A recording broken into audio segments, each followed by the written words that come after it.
freaking first cut. Golly.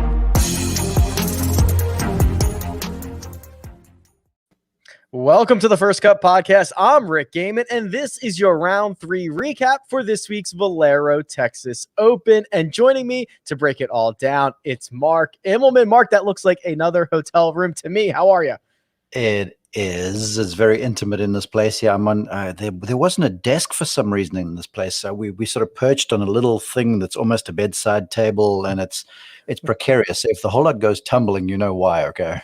All right. Well, we appreciate you going through that, getting everything set up so we can talk for a few minutes about the Valero Texas Open. But before we do that, golf was played, Mark, at Augusta National today. The women's amateur concludes with Tsubasa Kanjitani winning the second annual Augusta National Women's Amateur. I mean, this thing was coming down the stretch, Mark. I think at one point there were 6 or 7 golfers who were tied for the lead or within a shot. It was just plenty of drama down there in Georgia in the last day.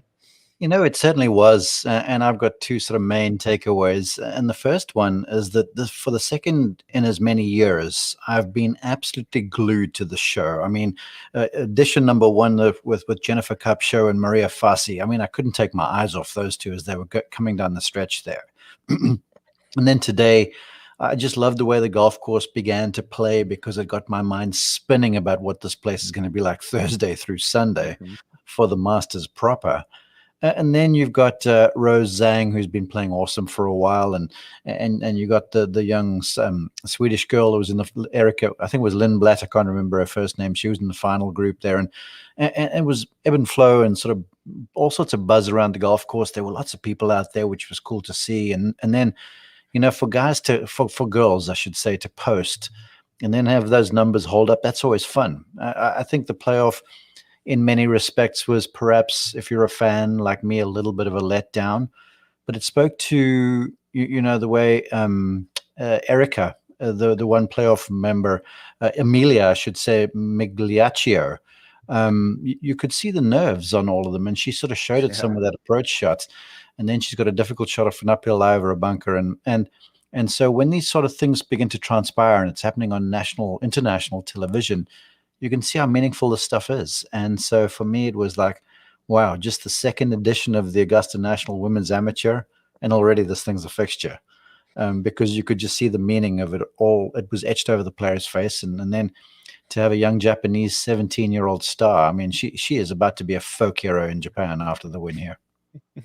Yeah, she played awesome, and I certainly don't blame Amelia for fanning her approach shot out on 18. I would not have been able to even grip a club in that moment, Mark, with all of the nerves and everything that is on the line. But we're going to talk about the Masters plenty. Let's talk about the third round of the Valero Texas Open, where it is Jordan Spieth atop the leaderboard in a tie with Matt Wallace. Let's start with Spieth here, Mark, because he shoots a 5 under 67, but made the turn in even par before notching birdies at 12, 14, 15, 17, and 18 to share the 54-hole lead. Can you call it Spiething? You know, what he was doing. Spiething is where you hit it all over the lot and you make birdies. I mean, the way he played coming down the back nine, you could see there with the swagger about him. It was the usual thing where he's chatting non-stop, and Michael Greller is like, yeah, this is your number, go. And then I think the whole thing was told by the interaction there on the 17th when he blows one way right. You know, takes a really smart drop, I think, in the end. And hits, for me, the shot of the tournament thus far, that second shot up, and I mean, off a tight lie to land the thing on a downhill. And he asked Michael twice to check a yardage over there, and Griller's like, okay. And he just he walks and passes the thing off again. And that's just who they are. And then, you know, he backs that up with just an unreal fairway metal into the middle of the final green. And that's not an easy shot, I got to tell you. And so Jordan's doing Jordan things. And you know, speaking to a guy who picked him in one and done this week, and from my mouth, who said in the last podcast I was on that I have a feeling about Jordan this week, but I still didn't pick him. I don't know where I've left my brain over the last few events. I really don't, because he's looking all of the part. You know, when he hits it in play off the tee, he can take advantage, and when he doesn't, he makes saves, and that's how Jordan Spieth plays. Yeah, Spiething it was exactly what he did on his inward 9. That was a 31, but he's tied with Matt Wallace, Mark, who also shot a Saturday 67. And I think his approach into 18 is really, a perfect synopsis of him not going away in this, right? I mean, he hits an approach shot from 284 yards right into the heart of the green, has a look at eagle. And while we saw the third member of that group, Cameron Tringale, really leak oil and struggle over the course of the day, Matt Wallace said, I'm here to stay. I'm going to be a fixture in this tournament for the last 18 holes. Yeah, but you got to give Cam Tringali a nod for when he knocked in the birdie putt on the 7th, yeah. With the Shooter McGavin thing. I thought that was legendary. But Wallace, I mean, he's won multiple times in the European Tour. He was the Conference Player of the Year the one year he was in college over at Jacksonville State. And so the guy's got some pedigree. And he's got that sort of European stick-to-itiveness about him. And a quick story about Matt Wallace that for me was telling, because I've gotten to know him some from his time on the tour, and at Colonial last year, he had missed the cut. This was the first event back after the COVID lockdown. So he misses the cut, and I've got the McIlroy group on Saturday for CBS. And so we're getting ready for the show, and I'm out there about 45 minutes before the time. And I look over there in the gallery. Well, there wasn't a gallery then, but there's Matt Wallace and his caddy, Irish Dave, who's a legendary caddy on the European Tour. He's not working for him anymore. Irish Dave. Well, real quick, Mark, why does every caddy have a nickname? Well, every single caddy has a nickname. That's a thing. Irish Dave is a beauty, and he's worked for everybody, okay? And they're out there watching Rory play, and I'm waiting in the shade for the show to start, and Matt eases over and leans on the cart, and so we're chit-chatting, and I'm like, why are you out here? And he goes, well, two things. Rory McIlroy's leg action I'm trying to emulate. And he goes, and when you get to watch the best player in the world play under competition and under pressure, there's so much to be learned. And I looked at this going, this guy's a multiple winner and still prepared to learn and still prepared to keep his mind open enough to be able to walk around the golf course and go and watch a fellow professional play. And I was like, he went up in my estimation. So I spoke to him. I'm like, hey, big guy, would you come on my podcast? And he's like, sure, I'd love to. And he's just so insightful, so candid. He's got a bit of a hot temper, like a lot of the Euros do. He's got some of that Tyrrell Hatton thing in him. Yeah. But you're right, he's not going away. And he's a heck of a swinger of the golf club. He hits it flush. And if it's windy again tomorrow, I think that'll stand him in good stead. And just incidentally, I'm a Spieth fan. I'm a Charley Hoffman fan. I definitely am. But I'm so pulling for Matt Wallace tomorrow. I cannot tell you, given that you and Porter have both got Hoffman and Spieth in the one and done league. That's right. You're going to be dodging bullets all Sunday long. I love it. I love it when players become fans. And I also love the little tidbit that, like, okay, Jacksonville State, not Jacksonville, Florida, Jacksonville, Alabama, Mark. That's like the little fun fact about Jacksonville State. Well, yeah, quickly. I mean, another player who's went there was Danny Willett for a couple of years. And Willett was a first-team All-America at a mid-tier Division I school, then left there, made the Walker Cup team, the GBNI team, and then obviously turned professional, won, and then won a major. So there's there's something going on in the water there in North Alabama, and they've had some good teams for many years. Well, let's talk about Charley Hoffman because it's Valero Texas Open. It's Charley Hoffman's season, and after an opening 75 on Thursday, Charley Hoffman shoots a 66 on Friday, the round of the day, and backs it up with a 65 on Saturday. Oh, by the way, the round of the day, Mark. That'll get you right back into a tournament in a hurry. Oh, certainly. And you and I were a week early on Charley Hoffman because he had been playing really well. I think the work he had been doing with Mark Blackburn, to me, it looked like it's settled. So I figured, well, here's a ball striker of note down in Corrales, Punta Cana. It's going to be right up his alley. And he plays solidly down there, has a bad final day, but obviously you can see the makings of it. Then you bring a guy to a place where he's played well before, and all of a sudden things start to line up. And it's amazing to me that horses for courses thing, where there's that element of comfortability about a player, where lines fit your eye and the reads on the greens come easily, and where holes sort of fit your shape. and it lends itself a lot to ball striking success. And then you make a few putts, and man, did he hold a few putts on the back nine today? Yeah, well, it's a recipe for good rounds, and all of a sudden he finds himself in a place where he's very comfortable.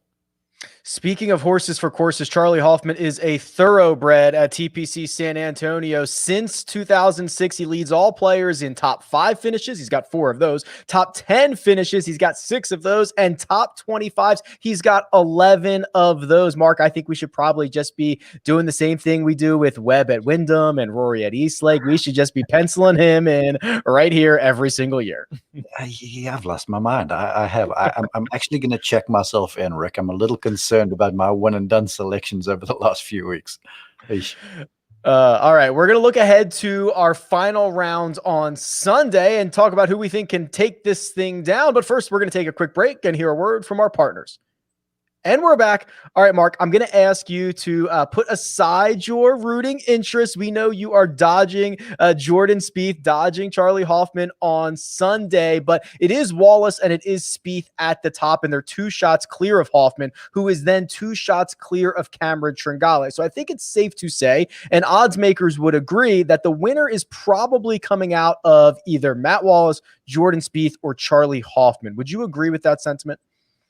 I would, although in years past, when I used to call this event for PGA Tour Radio, there was always a player who made a run. The advanced staff set the course up so it's gettable, and then typically around this place, the winds kick up a bit more in the afternoon. So if you're out early, you have a bit of an advantage, and if you get going the way the greens where they're designed, you can fit balls into certain hole locations and use slopes and such. So you'll see a player down the field there sort of fire around, like Martin Laird a few years ago fired 63, and that was enough to hold off Rory McIlroy.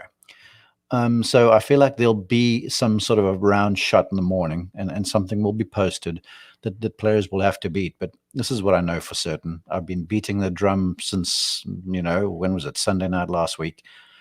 Jordan's playing well. He's making putts when it means something, and he's got the Texas crowd behind him. So to me, you've got to stay in front of Jordan Spieth if you want to win this thing. And if Matt Wallace wants to win, he knows this. So right now I'm saying, look, there's a target on Spieth's back.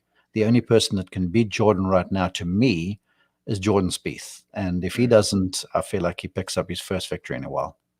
Jordan Spieth, even money over at William Hill. If we add Cameron Tringale into that group of 3 that we mentioned, they're the only golfers 40-1 or shorter than 40-1, excuse me. So William Hill has drawn a line in the sand that the winner is coming from those groups. I like the idea of Matt Wallace and Jordan Spieth playing in the final group together, Mark, because Wallace is going to be able to know exactly what Jordan Spieth's up to. Obviously, there's going to be plenty of pressure, as there is on any Sunday on the PGA Tour, but I think you're right. The expectation is Jordan Spieth wins this golf tournament and he heads into Augusta on cloud 9.